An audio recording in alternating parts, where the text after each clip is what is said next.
নাজিল হয়ে যাবে। আমি একটা পেয়ারা হাবিব আমার উম্মতদেরকে বড় ভালোবেসেছি। ওলা সাওফায় উতিকা রাব্বুকা ফাতারদা।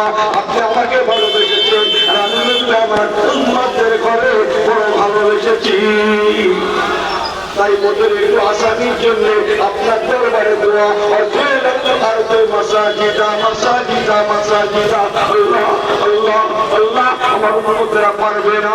আল্লাহ আপনার দরবারে দোয়া তামাম পৃথিবীটা আপনি শেষদার জায়গা করে দেন, শেষদার জায়গা কবুল করুন, যাতে আমার উম্মতরা যেখানে সময় হবে সেখানে যেন শেষদা দিতে পারে, শেষদা দিতে পারে, নামাজ তাদের কাজা না হয়। আগেকার আইনটাকে মকুব করে দেন, আগেকার আইনটাকে মুলতবি করে দেন, দিয়ে আমার জামানায় নতুন আইন চালু করে দেন। তামাম পৃথিবীরা শেষদার জায়গা। আল্লাহ বলেন হাবিব ওরা সাওফা ইউতিকা রাব্বুকা ফাতারদা। যান হাবিব যান, আমি আল্লাহ পাক আপনি যাতে রাজি, আমি তাতে রাজি, আমি খুশি।